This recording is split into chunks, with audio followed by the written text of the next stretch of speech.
Hey, merci beaucoup. Ça me fait plaisir de te voir de ma haute estrade, et vous aussi qui êtes sur Internet. Je m'installe un peu. Donc on va continuer cette série de #Jesus qui prépare et qui nous emmène jusqu'à Pâques pour parler toujours de Jésus, le protagoniste de cette histoire. Et on a pas mal parlé quand même de l'alliance, parce que c'est autour de ça que ça tourne, celle qui était donnée à Abraham avec Stéphane. On a vu l'alliance du sang avec Jérémie la semaine passée. Et moi, j'ai eu la chance de développer le pacte du sel. Alors, je t'avoue que ce thème m'a pas forcément monstre inspiré quand je suis arrivée. Le pacte du sel, ça déjà un mot, le pacte du sel, ça, c'est un peu lourd comme ça. Et puis, moi, le sel, en fait, j'ai pas une... Quand je pense à du sel, c'est pas un truc monstre positif. Ça me fait toujours penser à la mer, quand tu sors du sel, puis que t'as la peau qui gratte, qui tire après. C'est un truc un peu irritant comme ça, et puis asséchant. Et toi, le sel, ça te fait penser à quoi ? Est-ce que ça te fait penser à un plat savoureux bien assaisonné ? Ça te fait penser à... Il y en a qui font des Est-ce que ça te fait penser comme toi aux vacances, enfin comme moi, aux vacances, à la mer ? Ça te fait penser à des trucs qui irritent plutôt, comme moi. Mais ça, c'est les gens qui ont une peau fragile, hein, vous pouvez pas... Voilà. Le sel, il a en fait de multiples facettes. Et j'ai du coup parcouru quand même pas mal de documentaires sur le sel. J'ai même regardé un C'est pas sorcier, je ne sais pas si tu te souviens de cette émission. Ça m'a fait très plaisir de retrouver Jamie et... Comment c'était ? Fred. Voilà, pour découvrir un peu plus du sel.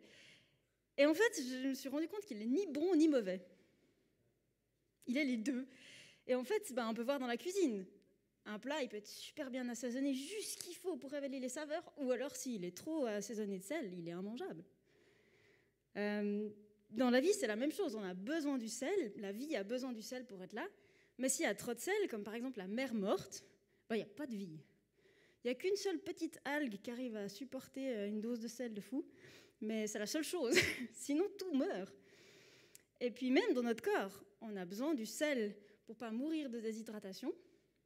Mais trop de sel, et ce n'est pas une énorme quantité, c'est un peu plus de 3 grosses cuillères à soupe par jour, on meurt de déshydratation. Si on n'en a pas assez, on se déshydrate. Si on en a trop, on se déshydrate. Voilà. Mais c'est hyper important. Puis en fait, le sel, il est aussi super... il est présent dans la superstition. On peut voir si tu lances du sel par-dessus ton épaule gauche, ça va te donner la chance. Si tu renverses la salière sur la table, c'est la fin du monde. Et spirituellement, on peut voir aussi quand même beaucoup de rites chamaniques, oui, qui utilisent le sel, ou même dans la Bible, on utilise le sel pour divers rites religieux. Et je te propose que justement, on s'intéresse à ce que le sel voulait dire dans la Bible.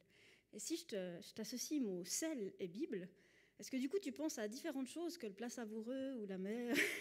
Est-ce que peut-être tu penses plus à la femme de Lot changée en statue de sel ? Est-ce que tu penses plus au sel et lumière du monde ? À quoi ça te fait penser dans le sel et la Bible ? Et du coup, moi j'ai plongé là-dedans, alors je te propose, je t'emmène avec moi.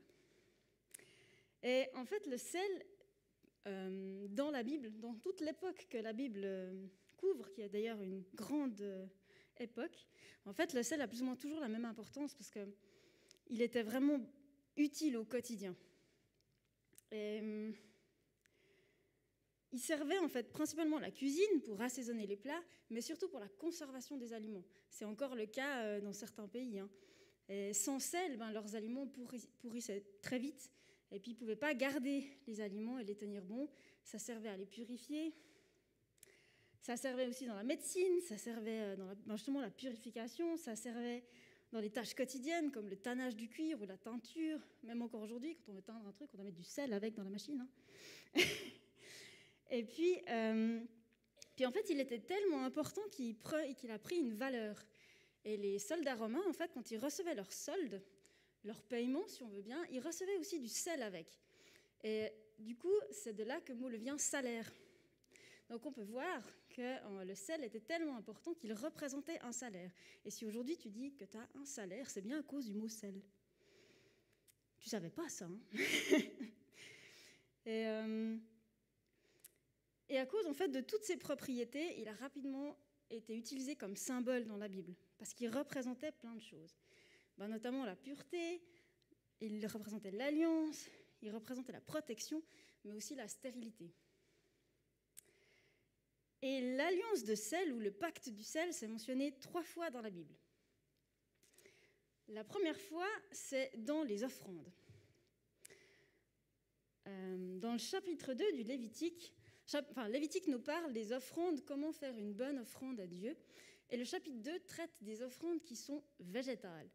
Parce que pour le prix du péché, c'était le sang. Il fallait donc sacrifier un animal pour que le prix soit payé. Et ceux qui n'avaient pas d'élevage et qui plutôt cultivaient des champs, apportaient ce qu'ils avaient, le meilleur de leurs champs. Mais pour ça, il n'y avait pas de sang qui coulait. Alors on devait saupoudrer de sel ces choses végétales qui du coup prenaient la symbolique du sang. Je peux lire dans Lévitique 2, versets 11 à 13.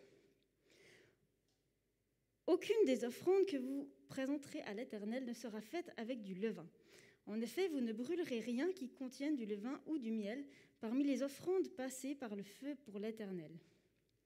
Vous pourrez en offrir à l'Éternel comme offrande en premier produit, mais on n'en présentera pas sur l'autel comme offrande dont l'odeur est agréable. Tu mettras du sel sur tes offrandes. Tu ne laisseras pas ton offrande manquer de sel, signe de l'alliance de ton Dieu. Sur toutes tes offrandes, tu mettras du sel. » Donc c'est assez clair qu'il fallait saler ses offrandes. Et donc, effectivement, le sang ici prend ce rôle, le sel ici prend le rôle du sang, pardon. Et si tu ne sais pas quel rôle a le sang, regarde le prêche de la semaine passée. Et en fait, à cause de sa valeur, il était devenu un moyen d'alliance. On pouvait échanger du sel, et ça équivalait en fait à donner du poids à l'alliance qui était faite. Puisqu'il était précieux, on échangeait finalement comme une somme, on l'échangeait comme un cadeau, et ça rendait l'alliance en fait plus, ça lui donnait du poids. Et en fait, pour ça, il faut se rappeler aussi ce que ça voulait dire pour eux. Hein. Donc, j'ai parlé de signification tout à l'heure, mais ça représente la pureté à cause que ça conservait les aliments, que c'était essentiel pour eux, pour leur survie. La saveur que ça représente, c'est la qualité que ça représentait. Et puis sa valeur marchande, mais sa valeur pour tout ce qui était du quotidien et qui était essentiel à leur vie. Sans sel, ils n'y arrivaient pas non plus. Donc, le sel est désormais le signe de l'alliance de Dieu envers nous. Et il l'est aussi parce qu'il est imputrescible. Donc, le sel, il ne pourrit pas. Et là, on peut voir, à contrario du levain qu'il ne fallait pas offrir à Dieu, qui, lui, est une chose fermentée. Et le sel fait écho dans ce sens-là, où lui, il ne pourrit pas. Et ça rend encore ce sens d'alliance qui va durer.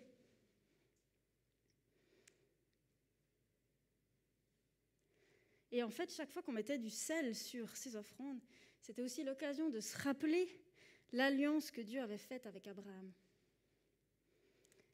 Et c'est assez intéressant parce qu'en Palestine, on parle du droit du sel. Et le droit du sel, en fait, c'était simplement la protection que devait un hôte à son invité sous sa tente. Peu importe s'il s'avérait que finalement c'était un brigand ou un méchant, etc., du moment qu'il avait mangé sous ta tente, tu lui devais une protection. Et on appelait ça le pacte du sel. Et seulement quand on coupait le sel, seulement au moment où l'hôte était dégagé de son devoir par rapport à son invité. Et c'est intéressant parce que finalement, la Palestine, c'était un peu dans le même endroit. Et le sel avait aussi une signification pour eux. Et là, une signification de protection même.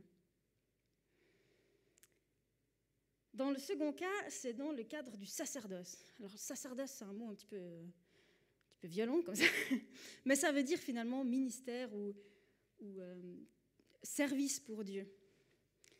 Et Dieu avait donné la responsabilité des tâches qui concernaient le tabernacle, enfin le temple de Dieu, cette tente itinérante, enfin ce temple itinérant que les Israélites emmenaient avec eux dans le désert. Et il avait nommé Aaron et ses descendants responsables de s'occuper de ce qui concernait ce lieu. Et évidemment, comme ils s'occupaient de ça, ils n'avaient pas le temps pour avoir un élevage ou cultiver des champs. Et donc, le Seigneur a fait une alliance avec eux pour qu'ils puissent manger. Et ça, tu peux lire dans Nombre 18, verset 19. « Toutes les choses saintes que les Israélites prélèveront pour l'Éternel sur les offrandes, je te les donne à toi, à tes fils et à tes filles, en vertu d'une ordonnance immuable. C'est une alliance inviolable et immuable, garantie par l'Éternel en ta faveur et en faveur de tes descendants. » Alors là, le mot en français « sel », il n'apparaît pas. Mais en hébreu, le mot inviolable, c'est le mot « melak » qui veut dire « sel ». Donc c'est une alliance salée ou une alliance de sel, en fait, qui montre cette signification que c'est une alliance qui n'est pas rompable, qui est éternelle et qui ne va pas pourrir. Et donc, ici, on peut voir que Dieu il prend soin de ceux qui s'occupent aussi de sa maison, que ceux qui s'occupent des tâches à qui il a confiées. Et ça peut prendre aussi du sens dans nos vies de savoir que si on se préoccupe des affaires de Dieu, Dieu se préoccupera de nos affaires et il sera toujours là en fait pour répondre à nos besoins. Et dans le troisième cas, c'est dans le royaume. Et là, on part dans les rois d'Israël et les descendants de David, Salomon, etc. Et on arrive au roi Abijah. Et lui, il était en guerre contre Jéroboam, qui était un serviteur et qui ne voulait plus suivre les préceptes de l'Éternel. Il voulait faire différemment. Et Abijah, lui, voulait continuer avec ce que Dieu avait donné.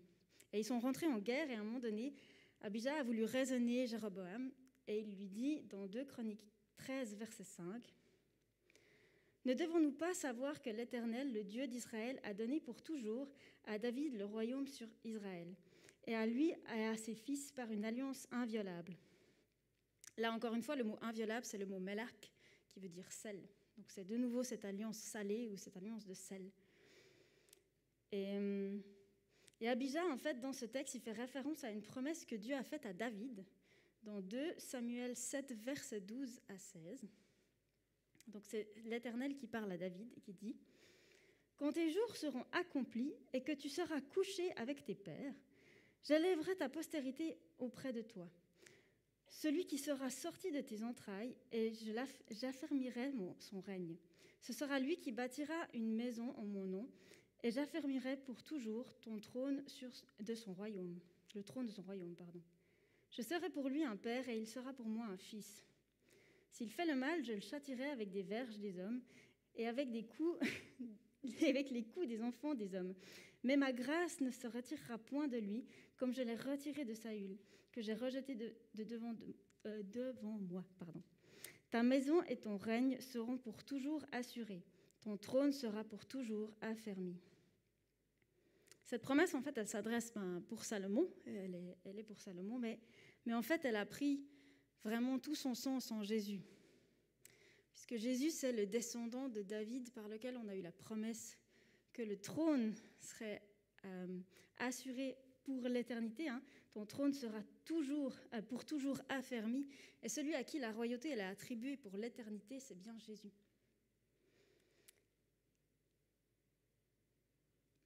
Et finalement, Jésus lui-même parlera du fameux sel de la terre que nous sommes, nous. Ça, tu peux voir ça dans Marc 9, verset 50. « Le sel est une bonne chose, mais si le sel devient sans saveur, avec quoi l'assaisonnerez-vous ? Ayez du sel en vous-même et soyez en paix les uns avec les autres. » Et aujourd'hui, finalement, on porte ce sel, on porte cette alliance. C'est nous les représentants de l'alliance, c'est nous les représentants de cette alliance qui a été faite avec Abraham il y a si longtemps au travers du peuple d'Israël et qui est accomplie en Jésus. Et qu'aujourd'hui on porte et qu'on est les porteurs de cette bonne nouvelle. Nous sommes ce sel qui donne de la saveur. C'est beau, non ? Mais moi, j'avais quand même une grande question parce que parle du sel et de tout le sens que ça a, et puis de tout ce que ça veut dire pour les Israélites, les Hébreux à l'époque. Mais moi, j'ai quand même une question, c'est pourquoi le sel?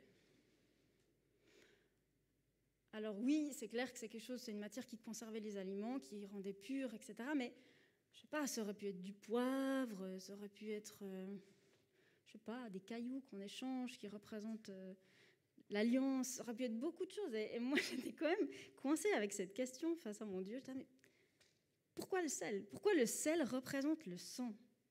C'est pas la même matière, ça n'a rien à voir.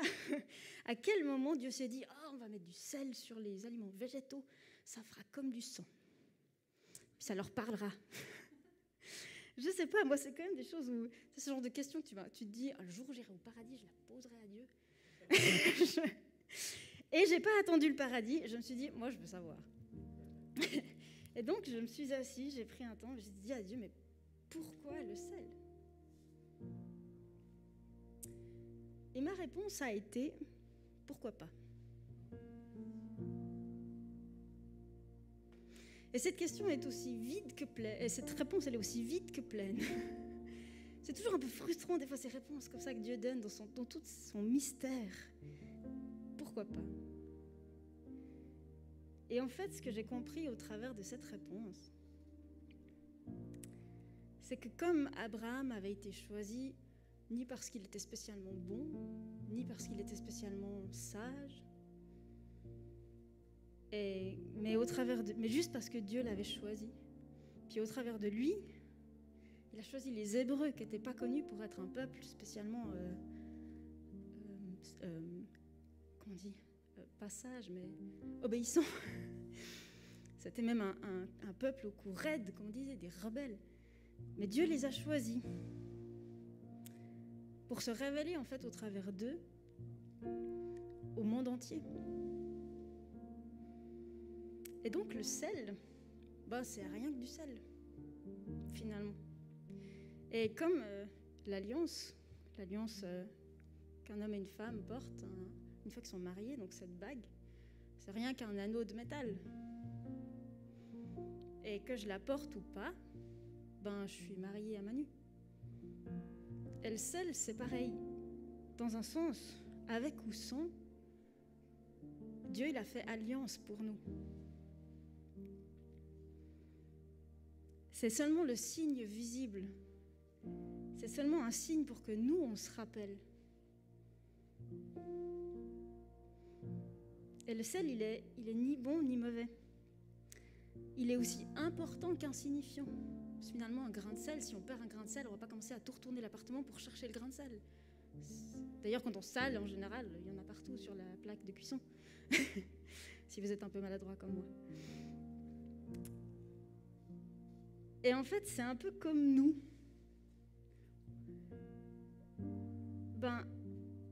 Dieu il nous a choisis. Et il a fait alliance avec nous. Et il s'est engagé auprès de nous. Il s'est engagé auprès de nous, auprès de lui-même. Parce que comme on l'avait vu avec Stéphane, il n'y a pas un équivalent pour Dieu pour assurer l'alliance. Il s'est dit, je m'engage envers moi-même pour eux.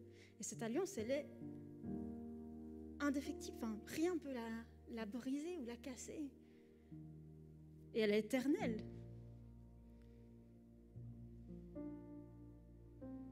Et quoi que tu fasses, Dieu, il respectera toujours son alliance pour toi. Et il l'a accompli à la croix avec Jésus. Donc non seulement il s'est engagé avec toi, mais il l'a déjà fait, elle est déjà accomplie, c'est fait. Et en fait, désormais, tu peux la recevoir comme un cadeau. Pas parce que tu le mérites, pas parce que t'es spécialement, tes actes font de toi quelqu'un qui le vaut, mais simplement parce que Dieu l'a décidé, elle l'a voulu. Parce qu'il t'a choisi et parce qu'il t'aime.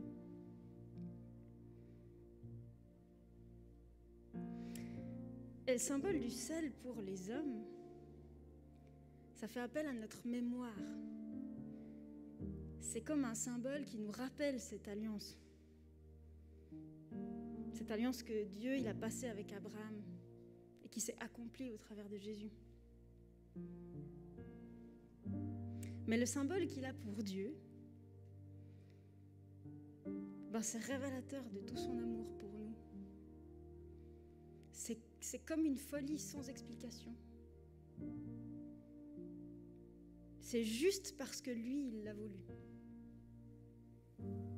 Parce que lui, il t'aimait. Et peu importe qui tu es, peu importe ce que tu fais, et peu importe si tu l'acceptes ou pas, en fait, lui, il a fait son pas pour être en alliance avec toi.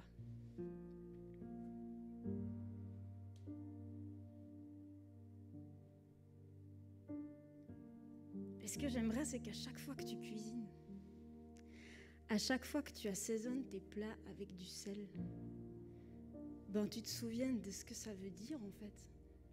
Chaque fois que tu verras du sel, tu penses à cette folie en fait, à tout l'amour que Jésus il a eu pour toi.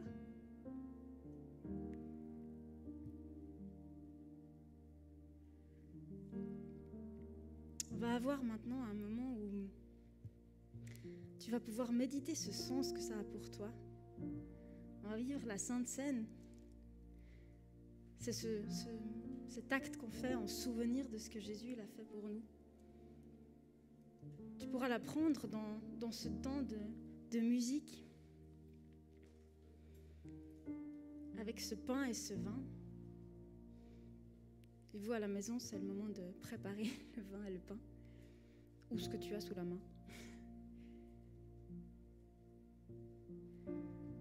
Mais prends ce moment pour réfléchir à ce sens du sel, mais ce sens au travers qui dépasse tout, ce sens de l'alliance. Et puis cette folie, en fait, de l'amour de Dieu pour nous, et puis pour toi. Je vais prier pour introduire ce moment.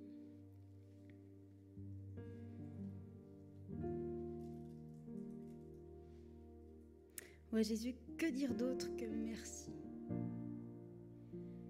pour ce plan qui est parfait, sans défaut, créé depuis toujours, imaginé depuis l'éternité, sans début ni fin. Cet amour qui dure tellement plus que ce qu'on peut comprendre avec notre cerveau. Je te prie qu'aujourd'hui, ce symbole du sel qui est quotidien soit comme une alarme, comme quelque chose qui... Ouais, comme ces signaux qui s'allument tellement fort qu'en fait, tu nous as aimés. Et qu'on puisse y penser chaque fois qu'on l'utilise. Et que ça déborde de nous et que notre couple, elle déborde et que nos familles et nos amis, nos proches soient touchés par ce sel qui déborde quelque part. Et qu'eux aussi, ils puissent découvrir la saveur que tu as dans leur vie. Mais aujourd'hui, je prie pour nous, pour chacun d'entre nous dans cette salle, qu'on puisse se souvenir de ce que tu as fait pour nous au travers de cette Sainte Seine, au travers de ce vin et ce pain.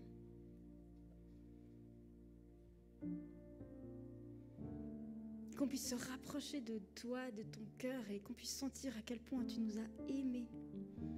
Que tu as été prêt à souffrir pour nous, à mourir pour nous. Et tu as vaincu l'enfer et la mort pour nous. Alors merci parce que tu as choisi le sel pour nous le rappeler, qui est tellement quotidien, c'est tellement des indices que tu nous laisses pour nous dire à chaque fois que tu nous aimes, tu nous glisses comme ça dans notre quotidien. Et psst, je t'aime. Puis je l'ai fait.